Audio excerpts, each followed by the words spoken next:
Today I'm joined by Trevor Moore, an entrepreneur, speaker, and resiliency coach who's as real as they come. We both share that competitive mindset, but what I appreciate about Trevor is how he helps people shift from pushing harder to showing up more honestly. This conversation is about resilience, purpose, and learning to play the long game in life, not just in work. So let's tee off. I like it. I like it. Right? I want to hear the guest. Who's the guest? I want to hear him speak. It sounded good. I like it. Trevor, welcome. Thanks for having me. This is awesome. I was trying to think, you've actually probably been one of the more challenging guests to introduce, mainly because you are a little bit of a celebrity in these parts. And if I can go through my hit list as I'm well aware, or as I know it, it would be started out as a golf pro, club pro. You then became a magician and a comedian. You then went from there into doing some keynote speaking. You became head of the golf program at a local middle school. And since then, that has now all morphed through your journey into a resiliency coach, both at the corporate and sports level, because you are also now involved as a resiliency coach, and maybe that's not the right word, but with the Medicine Hat College Rattlers, all their sports teams. Yep. So what did I miss? What a journey. And I don't even know where to start. Yeah, it's one of those things. It looks very disjointed. A lot of really neat, interesting pieces, but when you put it together, there's a bit of a track record, a path to it. And you're right. Did start out as a golf pro, started as a club pro in late '90s. I mean, we've recently resurrected that. We played some junior golf against one another. We did, and had some friends in that equation, but. Obviously, my passion first was golf. Wanted to be a club pro. Realized pretty early on that I didn't want to be folding sweaters, selling retail, and booking tee times.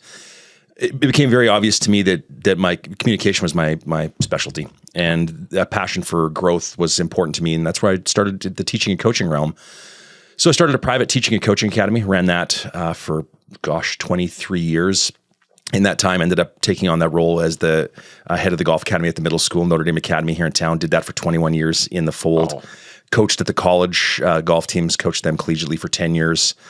And in that process, being a Canadian golf pro in the winters, this was before the world of simulators and all of the 12-month operations, we needed things to do. And I had this little hobby called magic, which grew up riding a hockey bus as a kid, and we didn't have DVD players and VCRs back then, so you occupied your time one way or another. And for me, it was reading card trick books, and it was going back to the card players at the back of the bus and raking over the coals with some card tricks for a little bit. And that was kind of a passion for mine.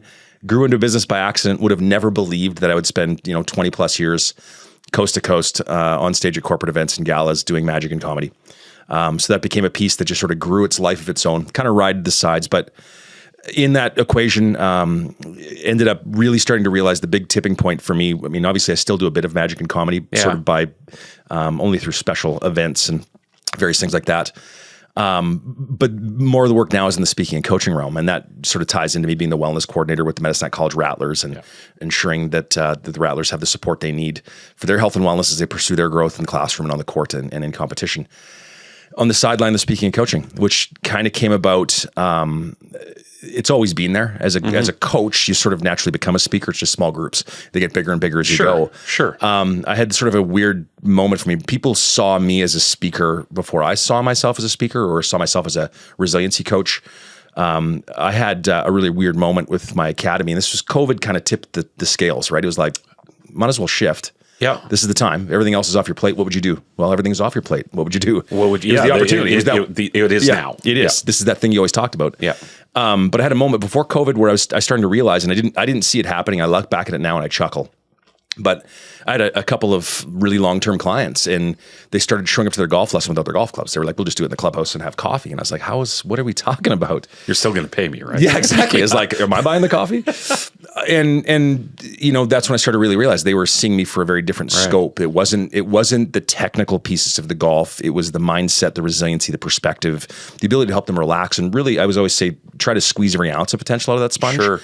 I wasn't there to grow their potential. They were already doing the work. They were already doing the practice. They were already working on gear fitting and that kind of stuff. They needed to know how to just bring it all together and kind of squeeze every last drop out of it. And that's the soft skills. That's them. Right. So I was a mindset and resiliency coach before I knew I was a mindset and resiliency coach. They told you were. Exactly, right? It was happening and it was there. And it was just probably one of those things, just terrified to see yourself as something new. I only identified as golf for so long my whole life that I didn't see myself in any other lens. Right. So that sort of led to that. And then from there, long story short, you end up speaking. And now I speak and coach full time. And I do work with a lot of competitive athletes, a lot of high-end hockey players. Still work with a lot of golfers. Sure. Not on the technical side of golf anymore. Work with a lot of volleyball teams and volleyball players. And it's been great. And entrepreneurs, executives, professionals, really, I spend most of my time working with leaders, right? And I have a pretty broad description of leader. I mean, leader to me is somebody who's got their own stuff to work on, but they've got wings and people are under those wings and they've got to care for them as well. Whether that's a sports coach, whether that's an entrepreneur who has a team or staff, an executive who's got managers below them. As soon as you have another level of concern, it adds the weight to your shoulders. Right. You can't just worry about you. You have to integrate to the bigger picture. Yeah. Leadership's heavy.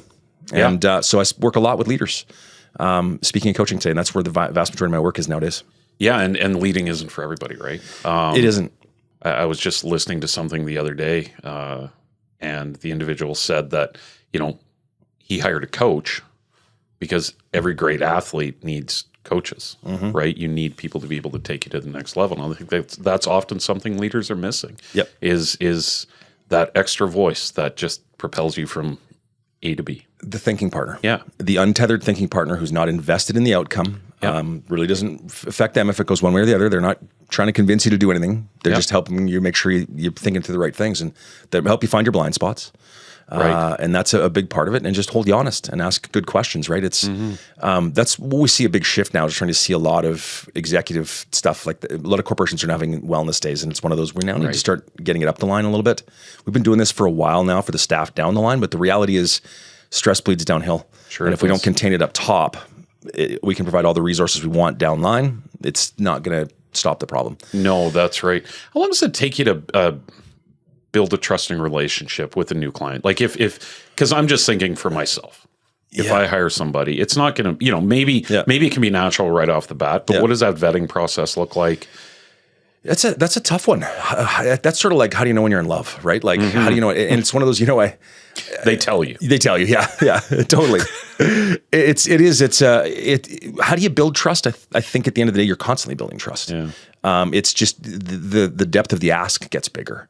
Sure. The depth of the trust needs to go further, right? Like, I mean, at the end of the day, I'll use a simple sales example, right? In sales, it's, no, I'll go back. This is even a better one. Talking about when I was in Magic and Comedy, trying to get volunteers on stage.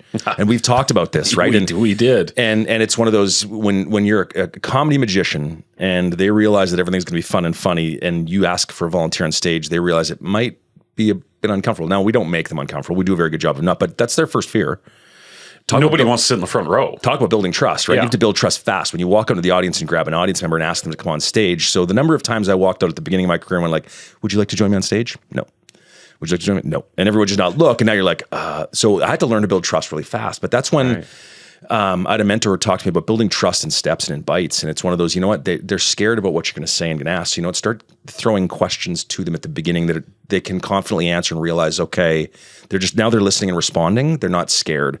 So it's like, are you enjoying yourself? Great. Oh, have you been on my show before? No. Oh, is this your spouse? How long have you been with the company?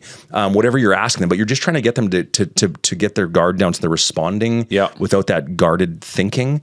And that's building trust. Right. Now, obviously, that person is not only going to trust me at the various level to get on stage, they're not going to trust me with the next level of something, but that's where trust begins. You're constantly building trust. So what I just heard there is that trust builds through asking questions. Trust, well, that's an interesting take out of that. Yeah. I mean, asking questions, I think, shows interest, for one. Asking questions helps you find the clarity in the situation for both you and the person you're with. Question asking, and I guess that comes back to leadership, right? Great leaders ask great questions.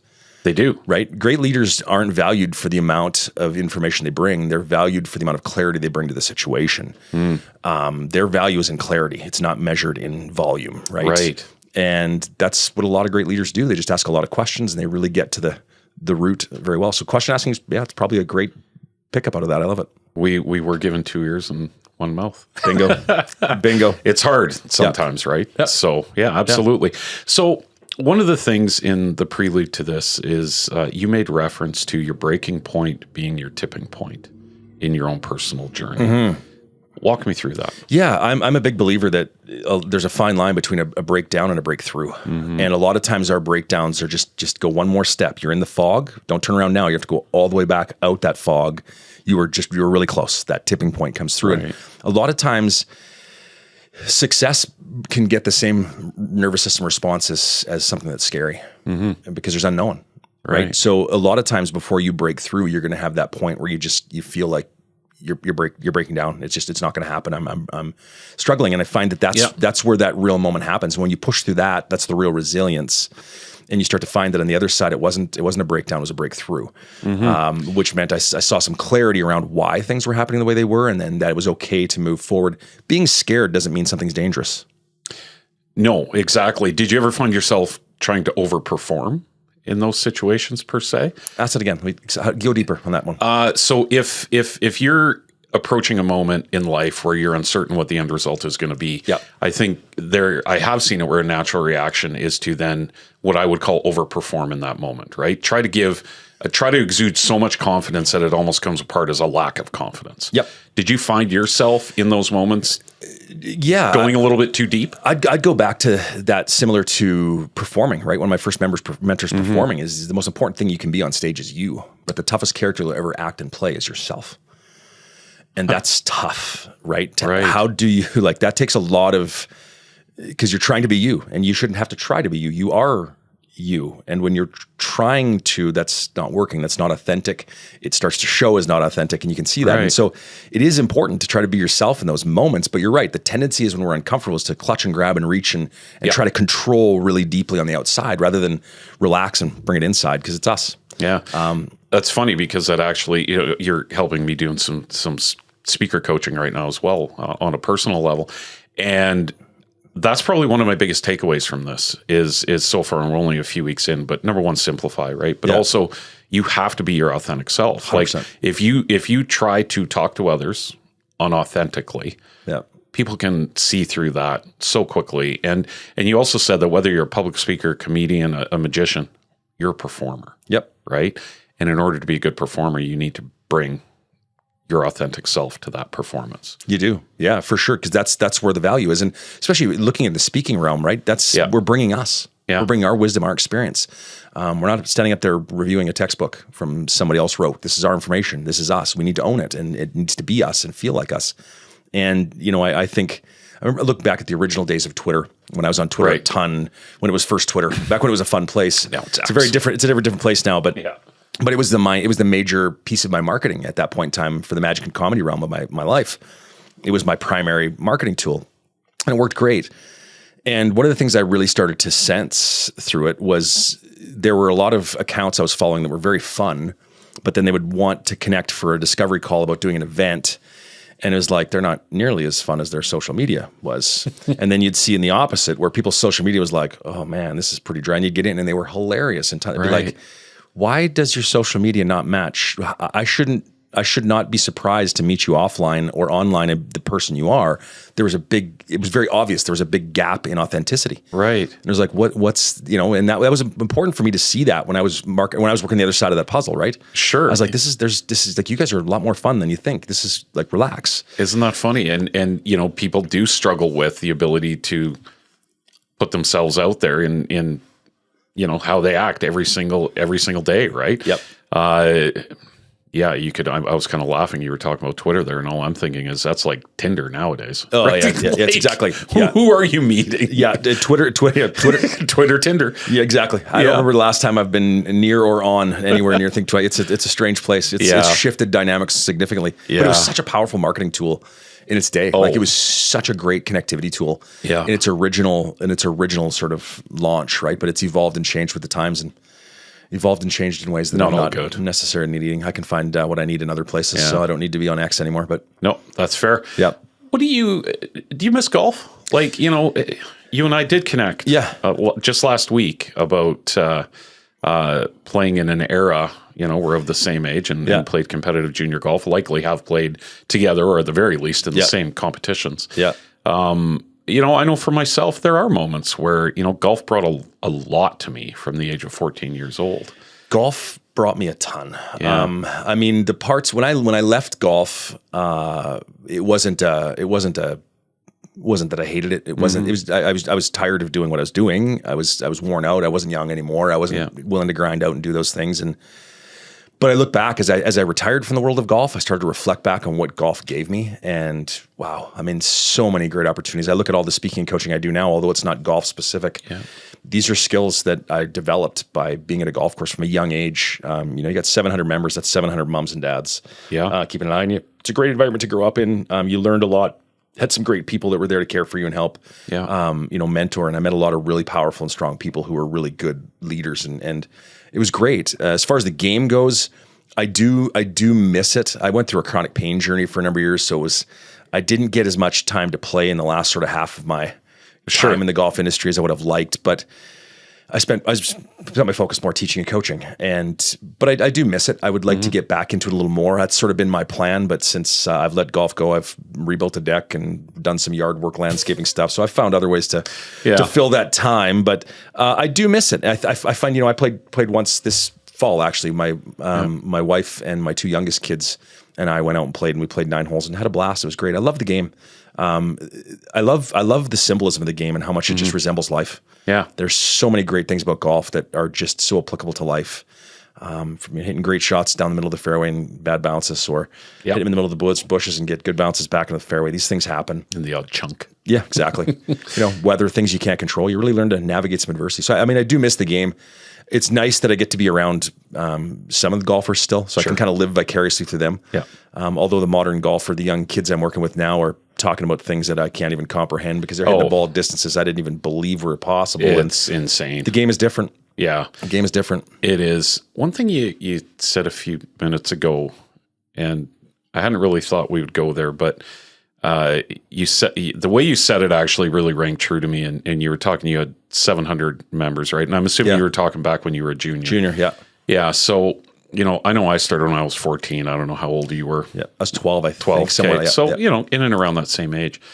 But that was actually, if I look back now at 51, and I think, what some of the biggest influences were in my life, it was that community that helped raise me, right? And some of it good, some of it not so good. like any cross-section of 700 people from society, there are a few people that you should follow and some you should not. Yeah, we find our way. Yeah. And one of the individuals you asked me about last week, it just brings back this flood of incredible memories where you realize the impact that these people had on shaping who you have become. And, that was 37 years ago now, right? Yeah. Do you have anyone or any group in particular that you'd be like, this is a moment where... man, I have so many from the golf world. I think, one of the things that jumps out at me, I think, when I look back at the golf, my favorite time was Monday through Friday working in the shop, early morning shift, when there's that early morning crew of seniors that come from 6:30 till 8:30. The coffee drinkers. Yeah. And I just loved just sitting and listening to them and the stories and the things they would tell and the things. It was just, I remember just hearing so many amazing things. The other thing that I found interesting about golf that really jumps out at me is I look back at some of the people I was able to play with. Right. And who they are or who they became or who they were at the time. And I had no idea. We were just playing golf. I was just a little kid who needed to join a fourth, and they allowed a 15-year-old to join him. And I look back at today, I'm like, I had no idea that this guy was this big a deal on planet Earth. And there was no air about him. There was it was not, not a thing. We just played golf. We connected over the game. And that's what I think I remember the most is the connections that came through just the game. It didn't matter who you were playing with. And I got to rub shoulders with people. If you were looking for a job, I didn't have trouble finding jobs in the winter as a kid. The members all had places, and they were all like, well, would you like to come work for me in the winter? It was like, well, sure. You had opportunities. You were able to network. Relationship building, right? It is relationship building, right? Yeah. And that was the thing that really jumped out at me. I'm a big believer that relationships are our currency, and that comes from the golf course, right? I mean, when you're invested in the club, and it is a community, and you're supporting the community events, and you're hanging around, it's amazing. Yeah, it's an amazing environment, but. Man, there are so many great memories. I'll tell you one funny story that I remember is Kelly Rudy. Which is just a bizarre story, but actually twofold, because is right after the round of golf, my dad ran into a Canadian Tire. Really a weird day. My dad, so I was a young kid. I was probably 14 or 15 at the time. Okay. And he had called the golf course. I was working in the shop. And he'd called the golf course, was looking to play and didn't really play with. And I said, well, I'm going. And he's like, mind if I join you? I was like, well, this is Kelly Rudy. It's like, sure. For those that don't know, because we are older. Yeah. Kelly Hrudey, pretty phenomenal goaltender in the NHL. Yep, exactly. So, and now Hockey Night in Canada commentator. Exactly. We got to play golf with him, and I'll never forget that he hit it out of bounds on 7 to the left over the fence, and he walked over and he could see his ball over the fence. I remember him lifting his bag over the fence, climbing the fence, hitting the shot from out of bounds, throwing his bag, climbing back over the fence, and coming back the other way. But I remember just him being just, I was just in awe of who this guy was, like, at the time, but there was not an ounce of ego at all, and then it was awesome. And then the weird part of the experience was just after that, my dad at the time was the assistant manager at Canadian Tire. And they were doing a charity barbecue, hot dog barbecue out front, popping bag of chips in a thing for $5 or whatever it went. Well, back at that age, $2 probably $2. Yeah. And he obviously, I didn't know this till my dad explained it later. He was like, well, I played golf with him today. Like, so obviously on his way home at some time, he stopped at Canadian Tire and he's walked up and he walked to my dad. He said, what's going on? And my dad said, well, we're doing this charity barbecue.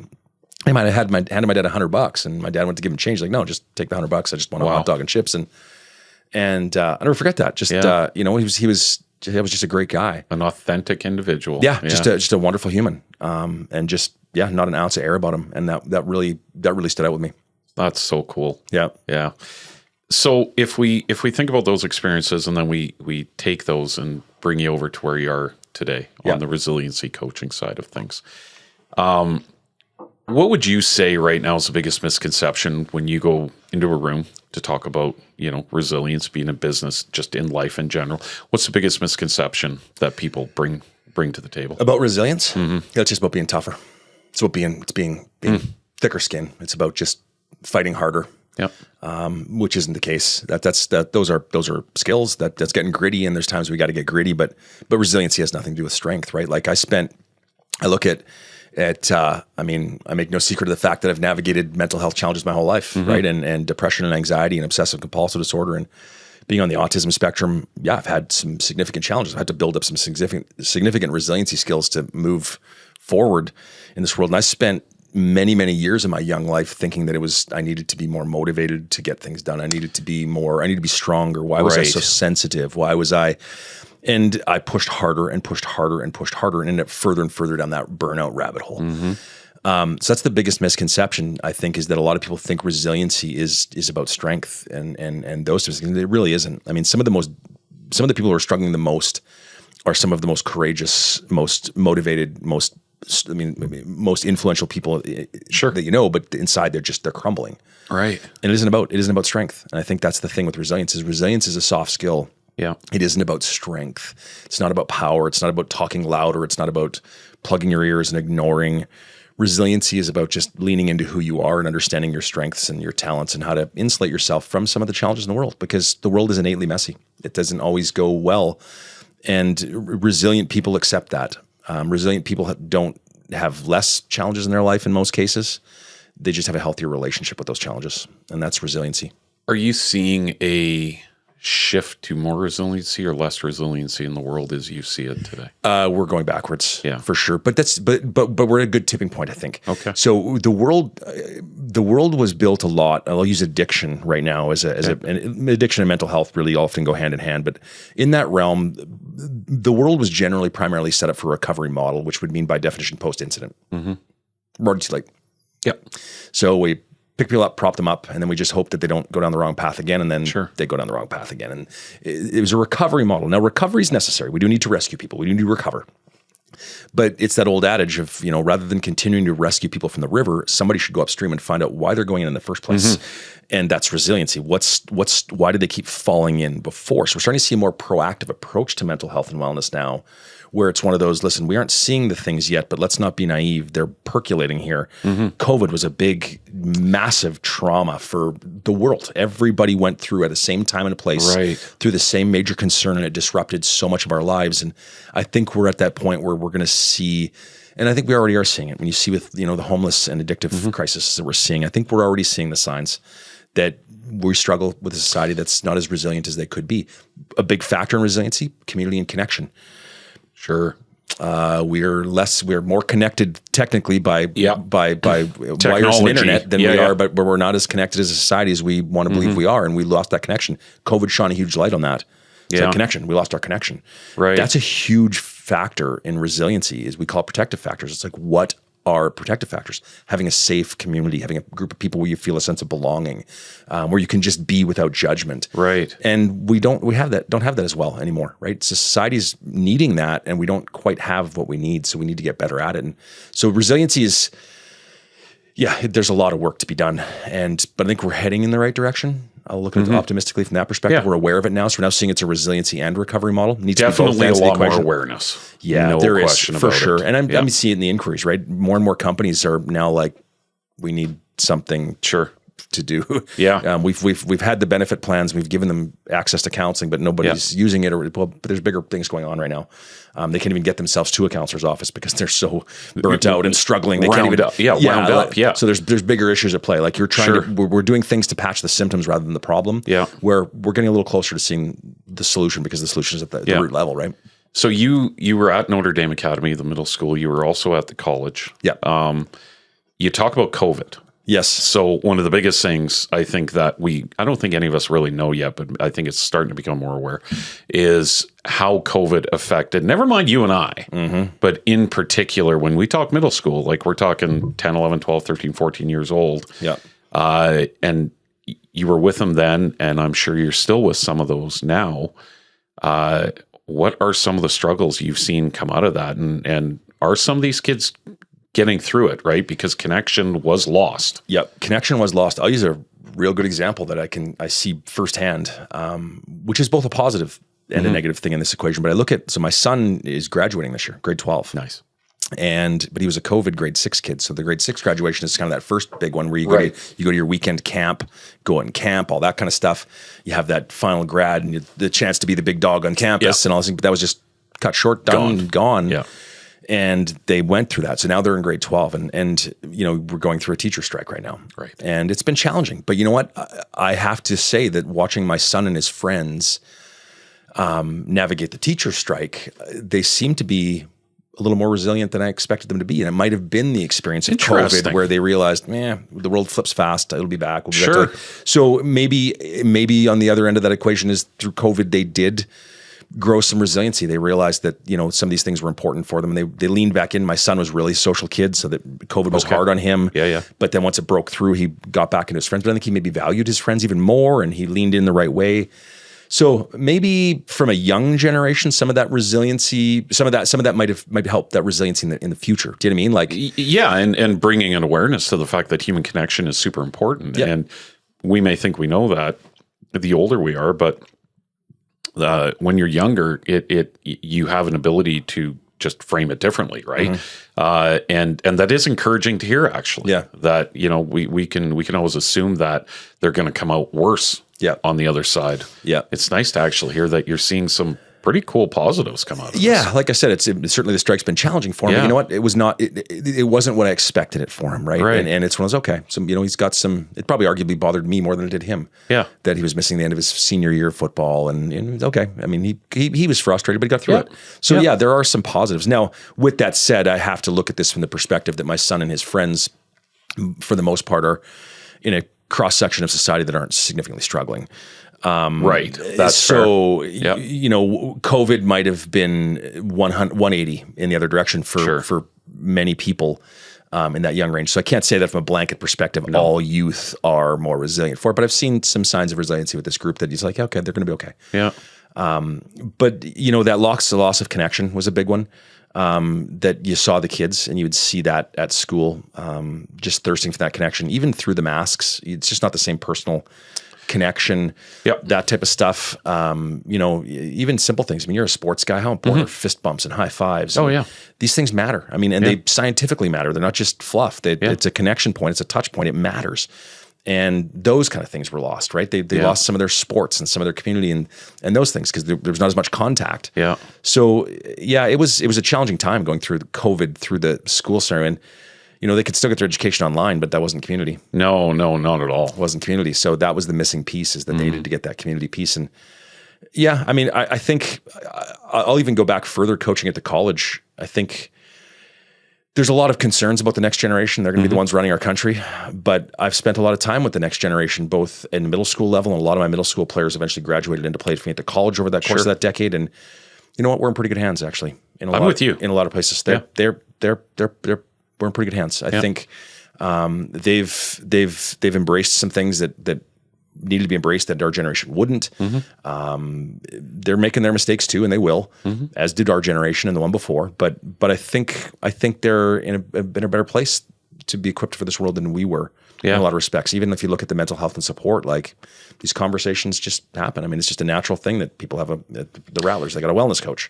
That's just a thing. Sure. It's not something that have to explain anymore. No, it just happened organically, right? Yep. And you know, not without, I'm sure, some catalyst events throughout that obviously help shape it. But it has been this just nice organic process that has come out of it. And I'm with you. I think this next group of young men and women are going to be outstanding. Yep. And I think they're gonna prove their worth probably sooner than most of us think they're going to. Absolutely. Yeah. Absolutely. I have to share a funny story about kids in perspective, because sometimes I think we view the world through our eyes as an adult, and I just love the perspective and optimism of this. I want to share a story of this is a friend of mine's son, and this is seeing the glass half full. He comes home from school, like elementary school, and he comes running in the door, and he's like, "Dad, you're not going to believe it. There's an ambulance next door." And his dad was like, "Oh no." And his thought was, "This is amazing. I hope they're having a baby." And it was like, but when we see an ambulance, it's always bad. It's bad, but it could have been a baby. Oh my gosh! It's interesting how the lens that we look at things through. Right? Because that wasn't the first reaction of the father. No, and it wasn't mine. Hair on the back of the neck stood up. Yeah. Oh no. Right. And but the kid, that's not where the kid's headspace went at first. Right. He's in grade 6. It's not where his head went at first at all. And I was like, I like that. I like that. That's still there. Yeah, absolutely. You know, life's tough. It wears us out. It grinds us down. But I love that. Look for some good. Look for the good. Yeah. Exactly. So somebody that is what I would say is a high performer, right? And you work with high performers. I think often what happens in our environments is we keep pushing, and there becomes a tipping point between ambition and acceptance. How do you coach people through knowing when to pull back versus to keep their foot on the gas pedal, to be able to say that, okay, my ambition has got me so far, but it's coming at the sacrifice of other things, right? Yeah, for sure. It's that line between grit and grace, right? You cannot be gritty 24/7, 365. That's a fast track to burnout, 100%. But you can't give yourself grace 24/7, 365, or you're not challenging yourself to grow. You're not forcing yourself to lean into the discomfort and get better and move and do bigger things and be more impactful. So there is that. Life works best when we find this healthy blend of grit and grace. One of the biggest factors for me is just being aware of our warning signs. The things that are showing that we're not keeping up, because we can keep up forward facing a lot longer than we can back facing. Sure. Backstage sees the problems before the audience ever does. And so you start to notice things. I try to really work with clients and just becoming more aware. I call them your check engine lights. When do the check engine lights come on? What do you see? Yeah. It can be things like, your eating patterns start to get inconsistent, or you start working through meals and skipping meals, then you eat everything or you eat nothing at all. Your sleep routines are really sketchy. You're just trying to catch sleep when you can. You're taking whatever you get. You start answering texts. It takes longer and longer to get back to texts, things like that. These are little warning signs that you're not having the bandwidth to perform everything you need to. Sure. And that's the important piece, to get good at identifying what your warning signs are, so you can start seeing them sooner, because when you see those warning signs, you understand when it's time to give yourself grace. Yeah. Right. And give yourself grace is important. And the interesting thing about giving ourselves grace is we often feel like initially it's like, well, if I give myself grace, I'm letting my momentum stop. Sometimes the giving yourself grace is what gets you to take your foot off the brake. You're already giving this enough gas. Right. Some of the stress has your foot on the brake right now. Giving yourself grace allows you to pull that foot off the gas. You actually continue forward faster, sometimes by pulling back, than you do by continuing forward. I love that. Right? You need to know where you're going. Yeah. And that's that big thing that I find. It's that old statement: if you're going to climb the ladder of success, do yourself a favor and make sure it's leaning against the right wall first. And it's one of, is this grit or is this grace? What do I need to give myself here? And there's sometimes it's like, grace is the answer. And you know what? When you give yourself grace and you let go, it's amazing how things get clearer. Things start to become more clear because you start to relax and settle in. You calm, you get your energy back, your nervous system settles down. and you just start solving problems that you were struggling with. Yeah, you can perform at a higher level. Yeah, right. Because busy and productive aren't the same thing. And if we get gritty all the time, you'll be busy all the time, but doesn't mean you're productive all the time. And it's a big difference. Yeah, and busy is, to me, busy is what leads to burnout. Yep. I think when you're working in your areas of strength, burnout does not happen quickly, right? No. Fatigue can happen, but I don't think you ever burn out if you're working in your area of strengths. You learn when to maybe draw back. Yep. There's a definitive line. There's two things that mirror one another a lot, but they are different. One's compassion fatigue and one is burnout. And you can have compassion fatigue if you do love what you do, and you can get compassion fatigue, which can be very burnout-esque. Right. For sure. It's not definitely burnout, but it's very burnout-esque, even if you love what you do. But it's harder. When you love what you do, it's harder to burn out, if we use that with the air quotes, for sure. You're enjoying it. Sometimes it can go the other way. And I'll give you an example in the mental health side of the equation. Compassion fatigue is a massive thing in the counseling, coaching, doctor, nurse world. Just because the intensity of the environment they work in. And if you don't learn to pull away and not carry the problems and the weight of the people you're helping and supporting, because if you carry that with you, it can wear you down. Right. So there are industries where you can be very passionate and love what you do to the point that it can hurt. And it can lead to that burnout, but compassion fatigue kicks in, and it's very common in that professional caregiver world, right? Because they take great passion in the people they care for.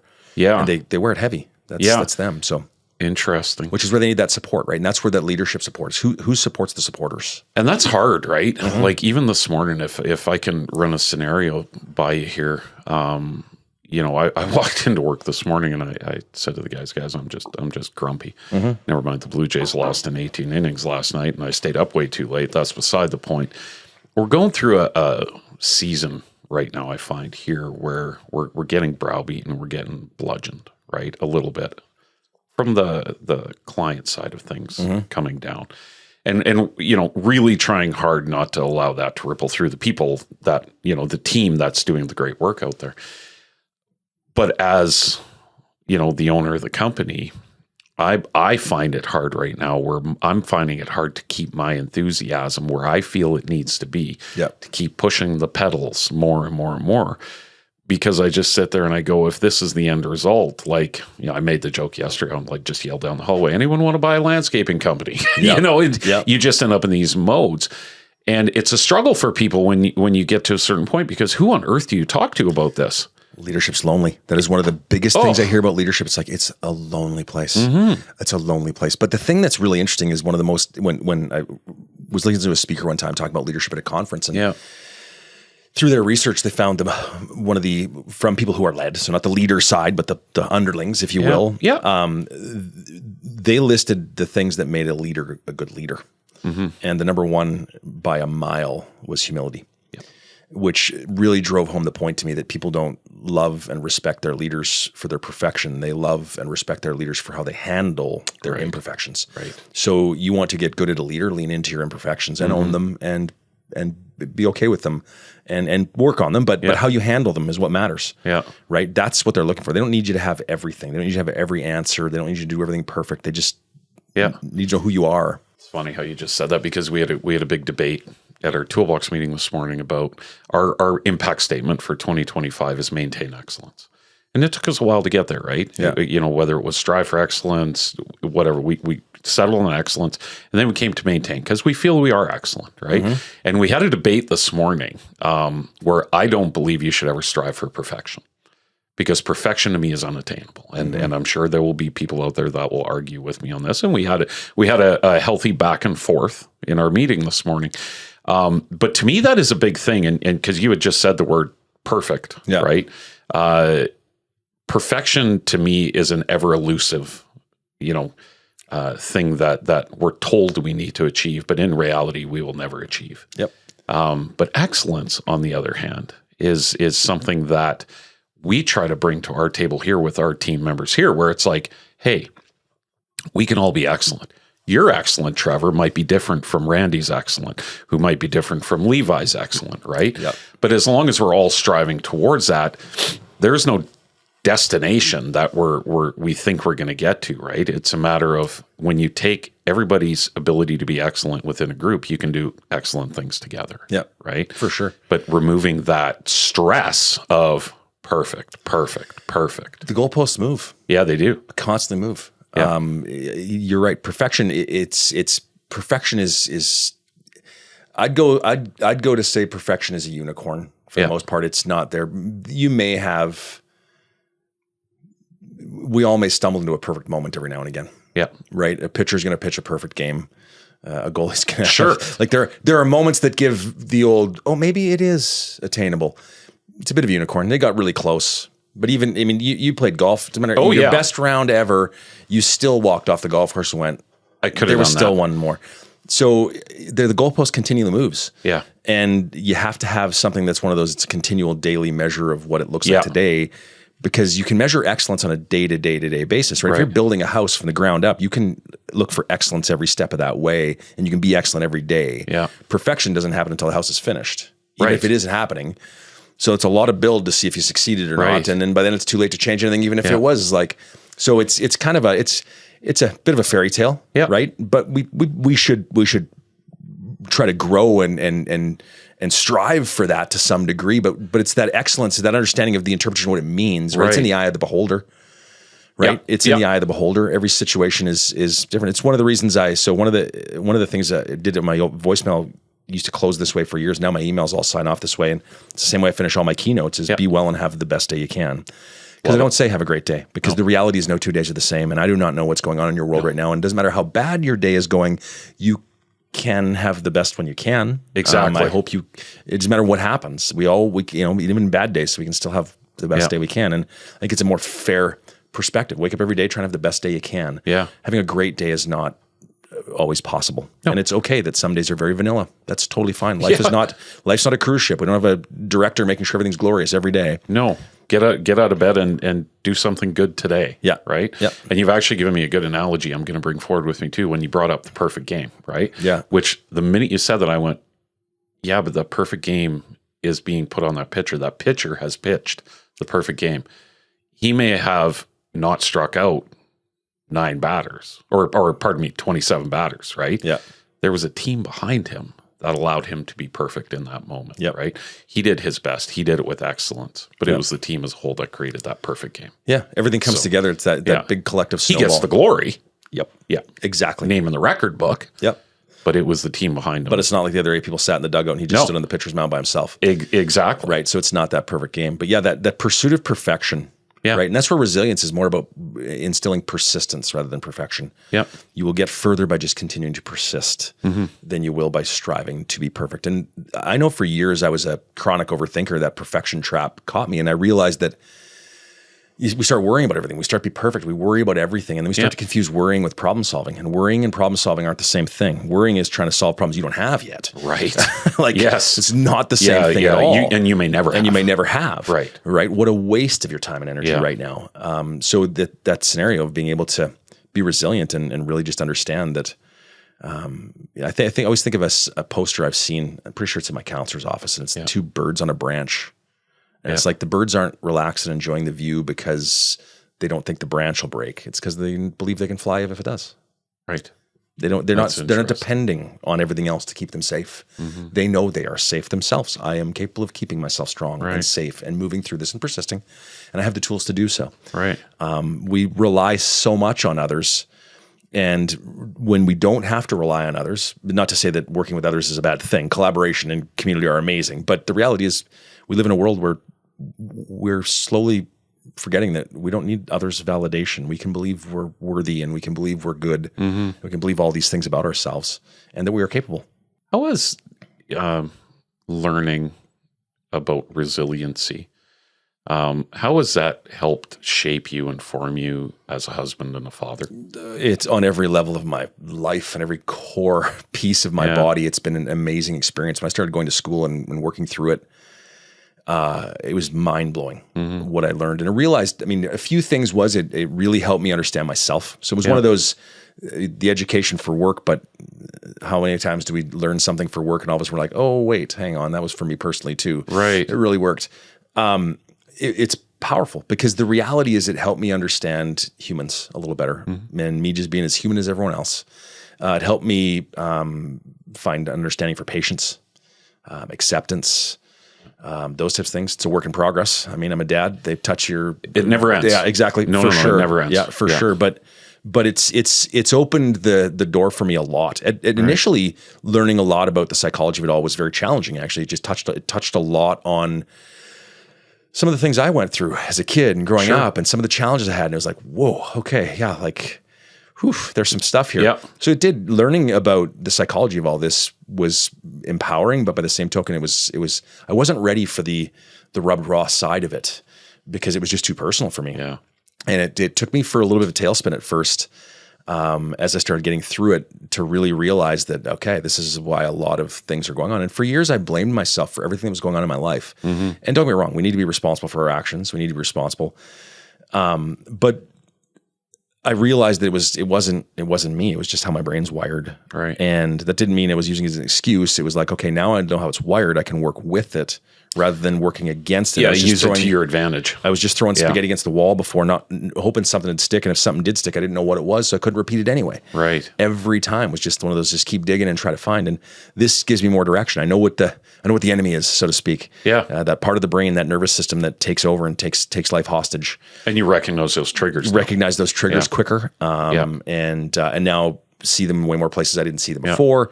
But when you really start to internalize that yourself, it's when you the first level of that learning is learning about it. And then you see it in yourself. And then all of a sudden the final one is like, okay, now I'm seeing it in the people I'm interacting with. Now I can see how I can be better with customer service, how I can connect better with people on stage, how I can connect better with people in my lives, how I can support people better because I understand the psychology behind it better. Yeah, and you said a minute or two ago as well that, you're a counselor. Yeah. And obviously you have a counselor. I went to counseling for several years, and it is, or I believe it can be, not for everybody. Maybe you have to be in the right frame of mind, but it can be completely uplifting and it just breaks the chains, right? Where what I found, and I was very fortunate with the lady that helped me. She did put accountability on me, right? But gave you the tools to be able to process these things as they were coming at you in real time. And it took a long time to be able to figure out what that looks like, right? So I commend you because I think especially in the male demographic, counseling and psychology is a bit of a dirty word. It is changing. But still, I think there's nobody should ever be ashamed of that because not at all. No, I mean, it doesn't matter how. I mean, and this is the interesting one to me that I really think this is one of the things I think this is my soapbox for a moment here, maybe. Yeah. Here's what I think needs to change. Like, you know what? Once a year, I go get my eyes checked, whether I'm seeing fine or not. Once a year, whether I have a toothache or not, I get my teeth checked. Once a year, whether I'm feeling good or not, I go for my annual physical. Why once a year am I not getting my head checked? Why am I not? Why am I not? It's just another part of that system. So it should be far more mainstream to this. It's getting there. But one thing that I think I really want to put out is that we all have a mental health toolbox. And no two toolboxes are going to look the same. If I brought a plumber and a finished carpenter and an electrician in here and said, drop your toolboxes, we'd look, all three toolboxes would look completely different. Sure. They are by definition toolboxes, but they have the tools that they need to do the job that they need to do. For some people, that's counselors. For some, that's coaches. For some, that's psychiatrists. For some, that's support groups. For some, that's medication. For some, that's exercise and diet. For some, that's environmental. We need to really understand what tools we need and be willing to build our toolbox for our job, not try to replicate someone else's toolbox. Right. That's the challenge. It's not that everybody needs counseling. It's that everybody needs to accept that they need a toolbox, and counseling is potentially one of those tools. Which tools are you going to use? What work well for you? There's no right answer, right? Health and wellness is at that intersection of art meets science. It's as personal as a thumbprint, and there's some science behind it that's very black and white, but the human side of this is very personal. Yeah, you can take that black and white and really quickly flip it to gray. Yeah. When you put it in the context of an individual. Absolutely. Right. So, it is one of those, I encourage people to have toolbox all the time, right? It's like, medication. Do I agree with medication? I don't have to agree with medication. The person taking the medication needs to agree with medication. Right. It's not up to me. Is it a tool in their box? Does it fit their journey? Then absolutely. I believe in medication. If it's not a tool that they need, then great, whatever they choose. Yeah. The key is you can't not have tools and turn things away. Right. It's one of those, I don't believe in that. Well, what do you believe in? Like, what do you have in your toolkit? Yep. You can't just naysay everything and have nothing. Yeah. You have to be a willing participant. What do you have? And the vice versa of that. You can't try to put everything in your toolbox. Because you don't need everything either. Exactly. It's overwhelming, right? And we get into that scenario big time. So that's what we see a lot is I think people need to really just understand that, your toolbox isn't going to look like everyone else's. And that's totally fine. But you need to have a toolbox. You need to know what works for you. And you need to be able to know what you can lean into and what you can lean on at certain times and what works well for you. Yeah. And that's the art, is finding those tools. And there's so many different tools out there, from even just changing diet to exercise and health to pharmaceuticals to counseling to psychiatry. Like the sky's the limit with the things that you can put in your toolkit to use. Yeah. We just need to be more open to using them. Right. And what happens is, and this comes back to, this is where society was, and this is definitely our generation where we grew up. It's the old saying, when all you have is a hammer, everything looks like a nail. Everything looks like a nail. Yeah. And that's the toolkit we all grew up with mental health wise. Yeah. Tough, strong, heavy, That's right. punch hard. All we were given as kids was hammers. Yeah. For our mental health. Sure. Like just sure bash it was. everything. Absolutely. Bash everything away. That's all it was. And so that was the toolbox that we were given as a kid. Yeah. Yeah. And I can 100% agree with that statement. Yeah. And my only fear now is that, everything you get, here's a hammer, there's a nail, or everything looks like a nail. And with pendulums, what does that swing look like? And then, and then where does it settle out? Right. But I think overall the whole area is settling in a very nice place right now. I know I feel very comfortable in it. That's for sure. Yeah, absolutely. It's so much more. It's the conversations. I look at, like, even side stage after speaking now, the conversations are different. They get different all the time, and they get people are more and more willing to come talk. More and more men come to talk to me than ever before.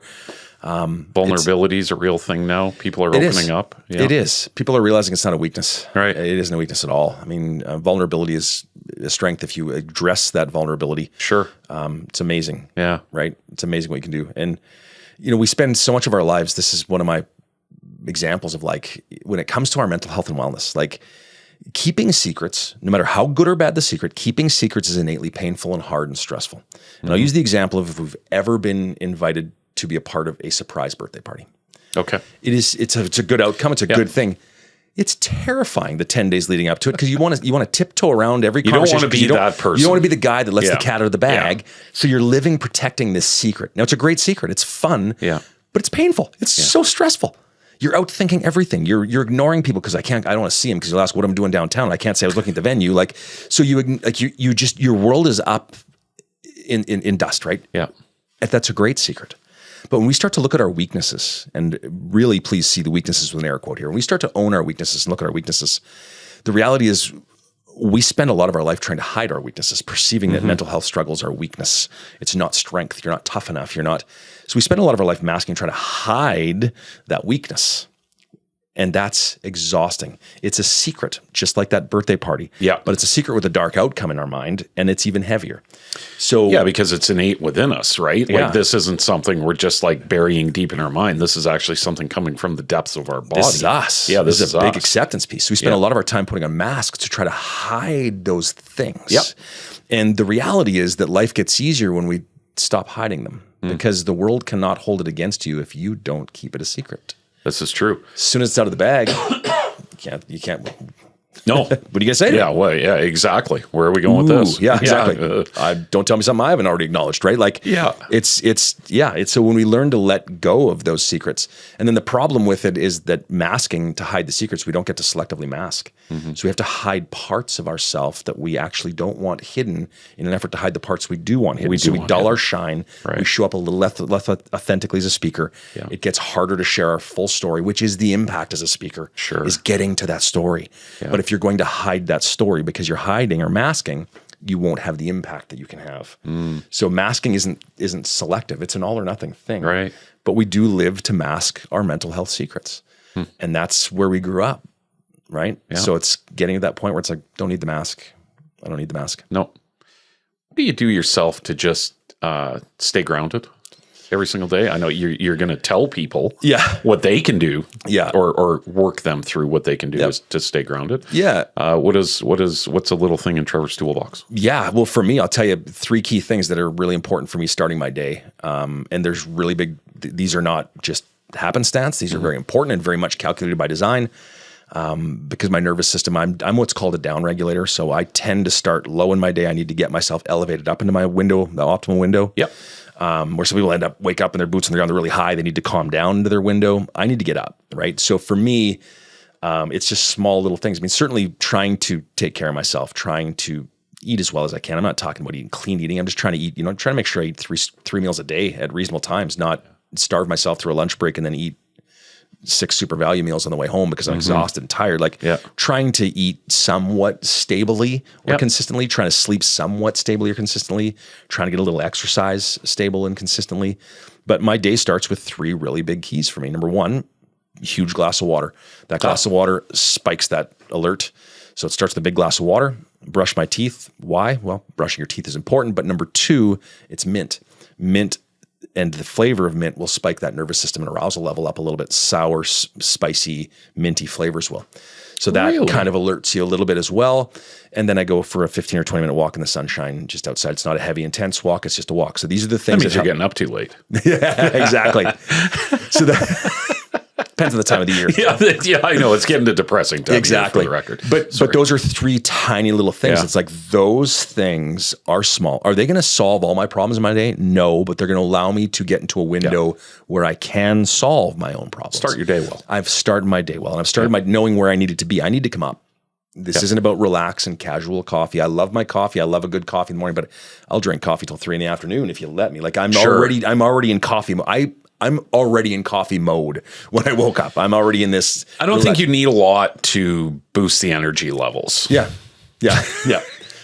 Totally. You're figuring out how to do that on your own. Yeah. Exactly. Right. So that's the thing for me is trying to, and the thing that's, I'm as guilty as everybody. I struggle with it as much as everybody. I just have few more tools than other people. But the reality is sometimes I need other people to point out the tool because I've forgotten it's in my box and I've forgotten it's necessary. Or someone to point out my signs. Is an example. I don't mind a little bit of stubble. When I get too much stubble, I get itchy. I can't stand it. But my wife will tell me right away, you might need to shave. And it's not because she needs me shaving. No. It's because she knows that that's just one of those, you're slipping. Yep. That's just a warning sign. I'm seeing Isn't that you're interesting. You're just, you can't stand that, yet that's not even the biggest bother in your day right now. You're clearly bothered more by something else and you're missing little details. Wow. You're missing little things.